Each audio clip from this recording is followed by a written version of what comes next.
చూసి దేవుడు నీరు పోయలేదని నెత్తురంత ధార పోసి పెంచడమే పాపమా?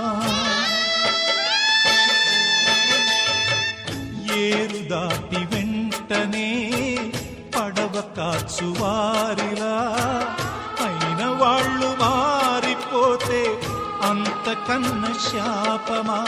నిన్నే తమ దైవమని కొలిచిన వారేనా యముడై వేధించకని నిన్ను వెలివేసేనా?